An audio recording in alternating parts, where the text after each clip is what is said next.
Good morning, all of you. Today in 11th semester,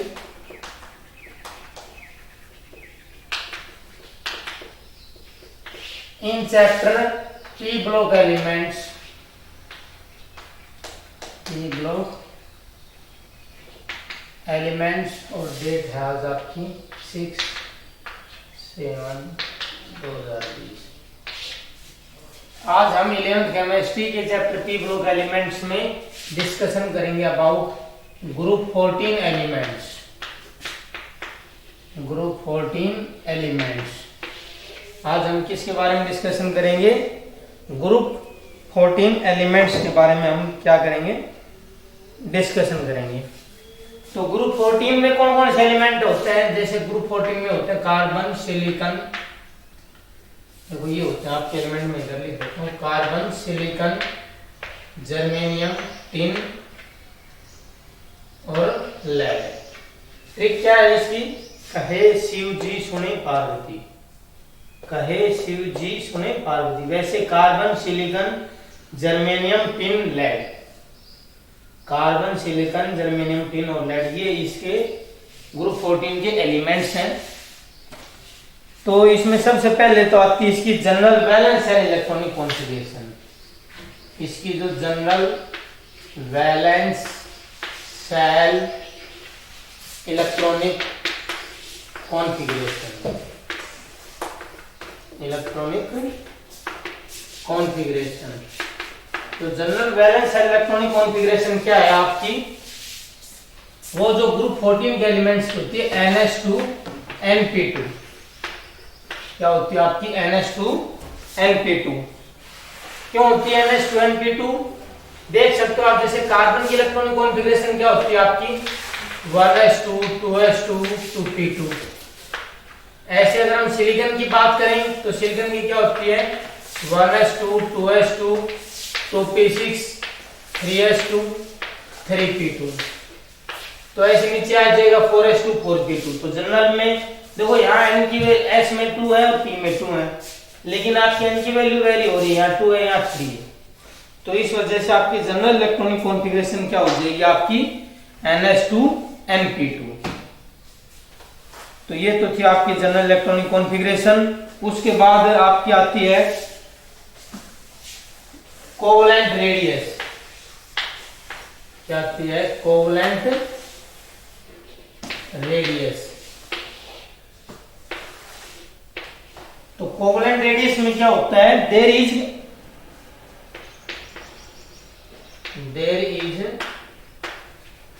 considerably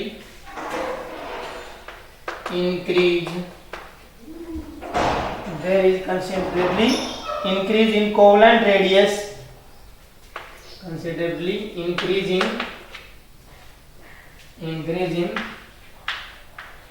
covalent radius. There is considerably increase in covalent radius from carbon to silicon। Carbon to silicon तो क्या होती है? Increase होती है। thereafter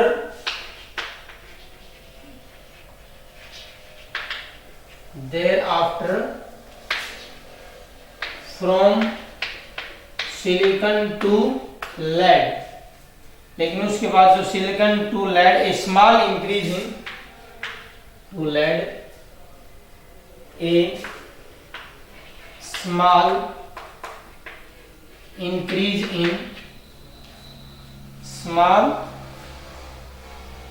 in radius is observed, small increase in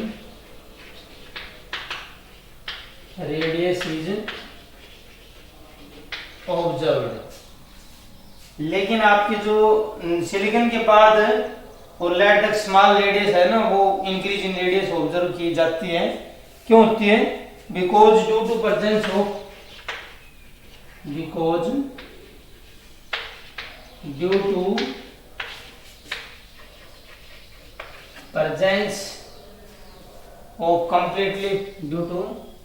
presence of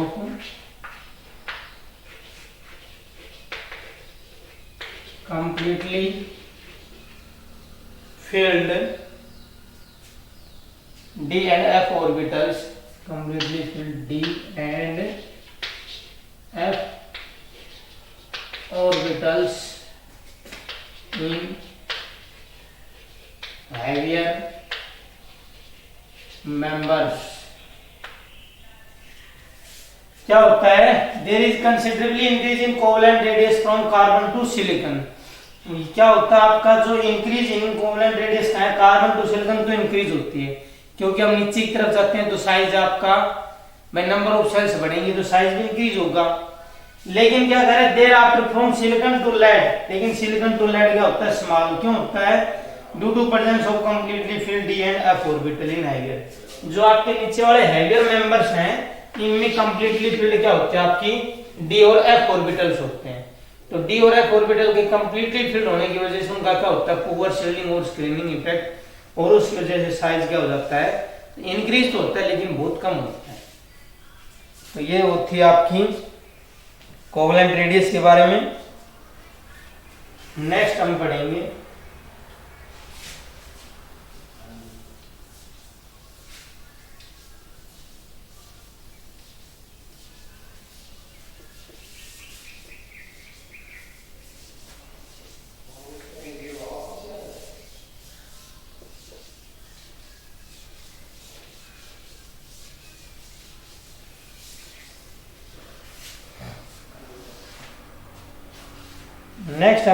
ionization enthalpy.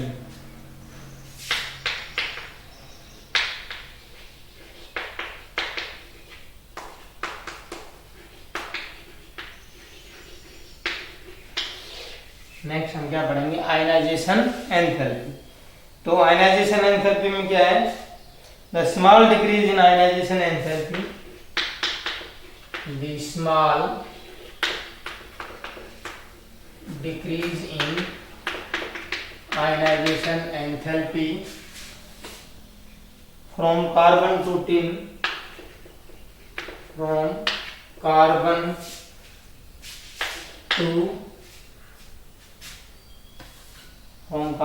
to tin, but increase in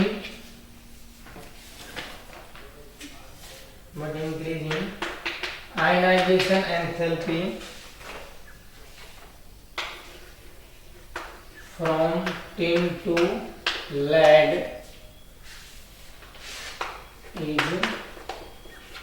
is due to consequence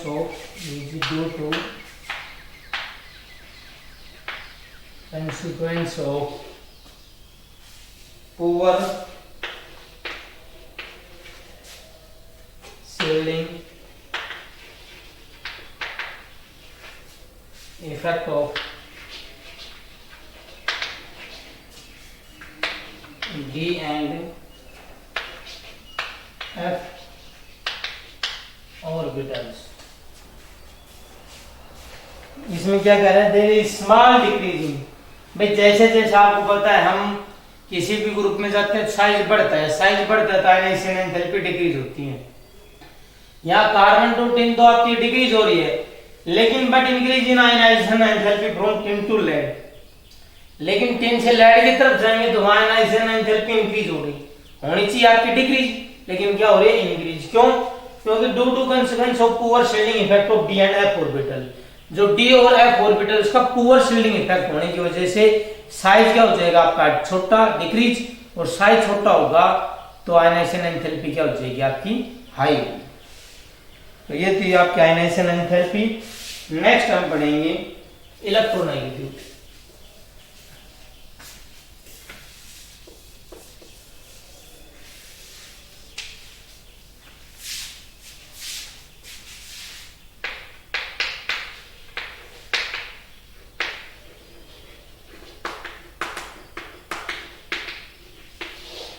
electronegativity. तो electronegativity में क्या कह रहा है? Due to small size,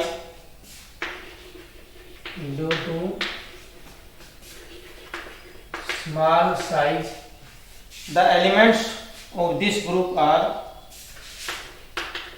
the elements of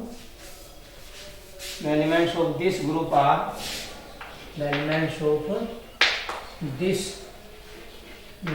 are slightly more electronegative, slightly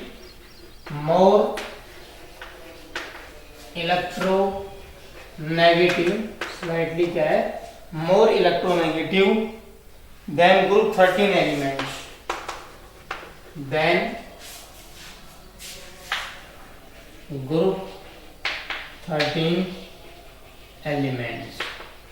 आपको पता है जैसे जैसे हम पीरियड में जाते हैं तो साइज क्या होता है, डिक्रीज होता है।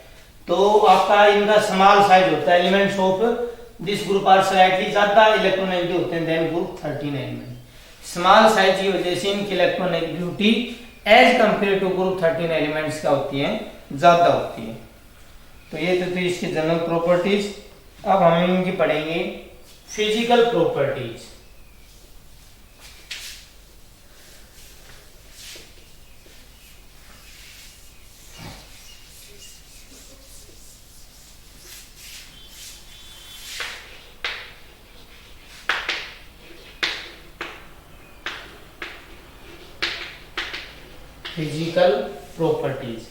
फिजिकल प्रॉपर्टीज में फर्स्ट तो क्या है, all group 14 elements are member. First point क्या है, all group 14 members are solid. आपके जो ग्रुप 14 के मेंबर हैं सारे के सारे क्या हैं, सॉलिड हैं। सेकंड क्या है आपका,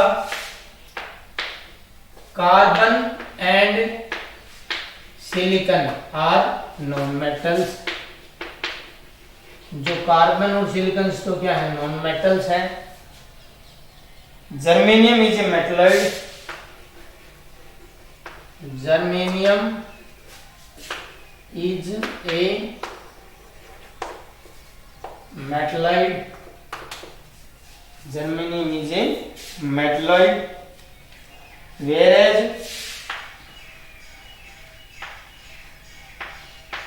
टिन एंड लेड, जो टिन और लेड होती हैं are soft metal, are soft metals with low melting point, with low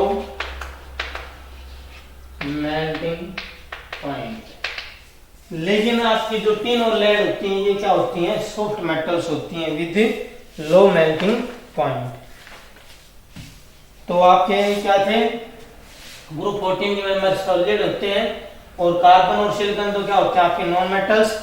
germanium आपका क्या होता है, मेटलॉइड। और जो टिन और लेड होते हैं क्या होते हैं, soft metals with low melting point. इसके बाद हम डिस्कशन करेंगे केमिकल प्रॉपर्टीज।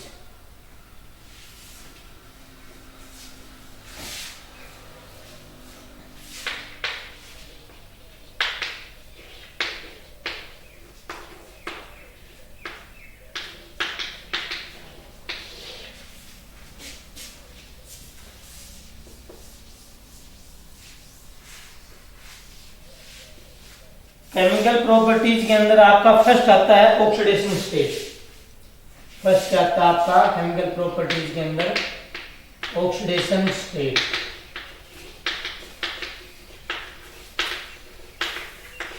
ऑक्सीडेशन स्टेट, तो ऑक्सीडेशन स्टेट में क्या है,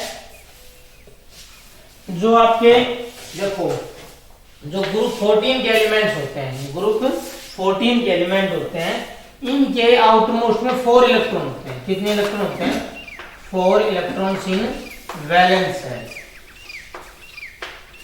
इनके आउटरमोस्ट में कितने इलेक्ट्रॉन होते हैं, 4 इलेक्ट्रॉन होते हैं, 4 होते हैं।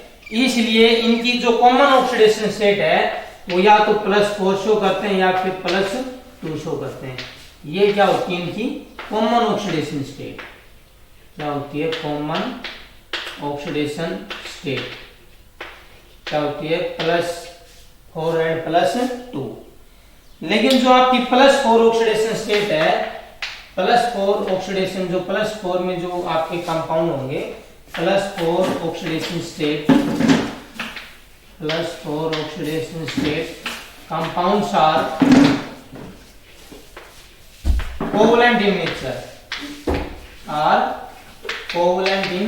nature, लेकिन जो आपके +4 ऑक्सीडेशन स्टेट के कंपाउंड्स होते हैं वो क्या होते हैं, कोवलेंट इन नेचर होते हैं। क्यों होते हैं? क्योंकि because sum of first 4 ionization enthalpy is very high, क्योंकि जो 4 इलेक्ट्रॉन निकालते हैं उनका सम क्या होता है, बहुत हाई होता है। इसलिए जो इसके +4 ऑक्सीडेशन स्टेट के कंपाउंड क्या होते हैं, आपके कोवलेंट इन नेचर होते हैं। और जो हायर मेंबर्स होते हैं, हायर मेंबर्स हैं शो +2 ऑक्सीडेशन स्टेट, लेकिन जो आपके हायर मेंबर हैं ये +2 ऑक्सीडेशन स्टेट शो करते हैं। +2 ऑक्सीडेशन स्टेट क्यों शो करते हैं? क्योंकि इनमें आउटर मोस्ट में NH के इलेक्ट्रॉन है वो बॉन्डिंग में पार्टिसिपेट नहीं करते। इसी को हम बोलते हैं इनर्ट पेयर इफेक्ट। जैसे क्या होता है, जैसे हम इसकी कॉन्फ़िगरेशन की जनरली बात कर रहे थे NH2NP2, जनरल कॉन्फ़िगरेशन बात कर रहे थे NH2NP2। तो क्या होता है, जैसे स्टार्टिंग में कार्बन की अगर हम बात करें तो इसकी आती है 2s2 2p2, आउटर मोस्ट में इसकी आती है 3s2 3p2। जर्मेनियम की बात करें तो इसके लास्ट में आएगा 4s2 4p2, इनमें 5s2 5p2, इसमें आएगा आपका 6s2 6p2। तो क्या होता है, जैसे जैसे हम नीचे की तरफ जाते हैं तो आउटर मोस्ट में s के इलेक्ट्रॉन है ये बॉन्डिंग में पार्टिसिपेट नहीं करते हैं। बॉन्डिंग में पार्टिसिपेट नहीं करेंगे तो हायर मेंबर सिर्फ p के इलेक्ट्रॉन लॉस कर सकते हैं। तो हायर मेंबर क्या करेंगे, ओनली +2 ऑक्सीडेशन स्टेट शो करते हैं due to inert pair effect. और इनर्ट पेयर इफेक्ट क्या होता है, the tendency of NH2 electron not take part in bond formation is called inert pair effect. तो इनर्ट पेयर इफेक्ट की क्या definition लिखोगे, the tendency of NH2 electron not take part in bond formation is called inert pair effect. Next आपकी बात आती है इसमें chemical properties में ही,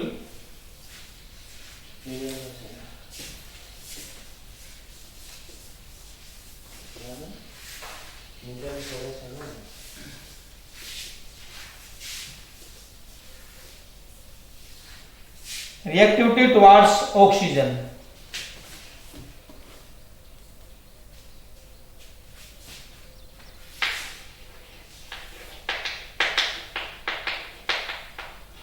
रिएक्टिविटी टुवर्ड्स ऑक्सीजन, इसमें रिएक्टिविटी टुवर्ड्स ऑक्सीजन में क्या है, all members when heated, all members when heated, all members when heated in oxygen, in oxygen, then they form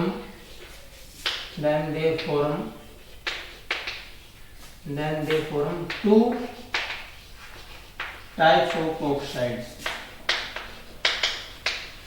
जितने भी मेंबर हैं इनको जब हीट करते हैं ऑक्सीजन में तो 2 टाइप्स ऑफ ऑक्साइड्स बनाते हैं। एक तो आपका क्या होता है मोनोऑक्साइड, और एक होता है आपका डाइऑक्साइड। एक तो क्या होता है मोनोऑक्साइड और एक डाइऑक्साइड। अब इसमें क्या कर रहा है, oxides in higher oxidation state are generally more acidic. क्या बनाते हैं, 2 तरह के ऑक्साइड्स बनाते हैं। फिर क्या है, oxides in higher oxidation state, higher oxidation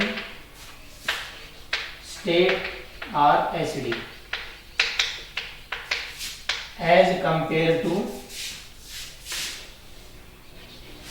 compared to lower oxidation state, as compared to lower oxidation state। क्या कह रहे हैं, जो हायर ऑक्सीडेशन स्टेट में जो ऑक्साइड्स होते हैं वो क्या होते हैं, एसिडिक होते हैं as compare to lower oxidation state. For example आप देख सकते हो जो आपका CO2 होता है ये तो आपका क्या होता है, एसिडिक इन नेचर होता है, और कार्बन मोनोऑक्साइड ये आपका क्या होता है, न्यूट्रल इन नेचर होता है। क्यों, क्योंकि यहाँ कार्बन की ऑक्सीडेशन स्टेट +4 है या +2 है, तो +4 ऑक्सीडेशन स्टेट में इसका नेचर कैसा है, एसिडिक, और कम है तो आपका न्यूट्रल। तो क्या है कि जितने भी मेंबर्स हैं वो हीट करने के बाद दो तरह के ऑक्साइड बनाते हैं, मोनोऑक्साइड एंड डाई। मोनो का मतलब उसके अंदर एक ही ऑक्सीजन लगेगी, डाई का मतलब 2 ऑक्सीजन। और जो हायर ऑक्सीडेशन स्टेट वाले हैं वो एसिडिक होते हैं, लोअर वाले उसके कंपेयर में या तो आपके एम्फोटेरिक मिलेंगे या न्यूट्रल मिलेंगे या बेसिक भी हो सकते हैं।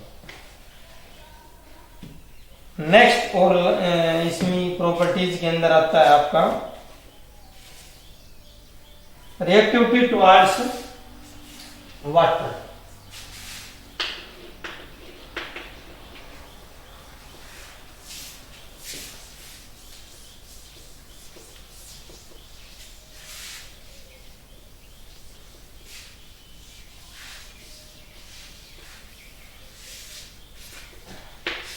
रिएक्टिविटी टुवर्ड्स वाटर, इसमें क्या कह रहा है, carbon, silicon and germanium are not affected by water. क्या होता है, carbon, silicon and germanium, carbon, silicon and germanium are not affected by water. ये इनके ऊपर कोई भी वाटर का असर नहीं है, मतलब वाटर के साथ कोई रिएक्शन नहीं करते हैं। Tin decomposes tin to form, लेकिन आपका जो टिन होता है ब्रैकेट में आ नहीं सकता SN, tin decomposes steam to form, tin decomposes steam to form dioxide and dihydrogen gas.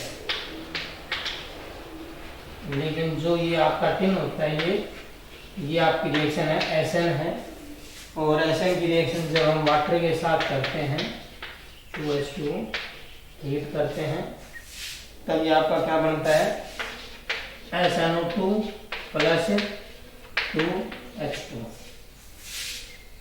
Lead is unaffected by water. Lead is unaffected by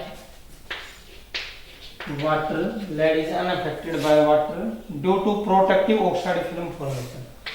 Due to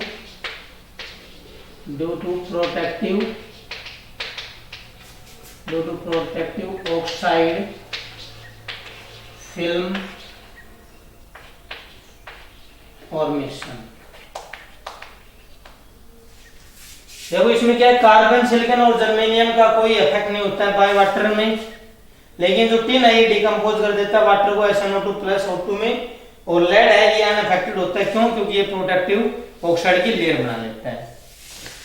तो आज हमने क्या क्या पढ़ा है, पी ब्लॉक एलिमेंट में ग्रुप 14 एलिमेंट्स में general electronic configuration, उसके बाद कोवलेंट रेडियस के बारे में, आयनाइजेशन एंथैल्पी के बारे में, नेक्स्ट इलेक्ट्रोनेगेटिविटी के बारे में, फिर physical properties of group 14 elements, फिर chemical properties of group 14 elements के अंदर oxidation state, reactivity towards oxygen and reactivity towards water. Okay, thank you.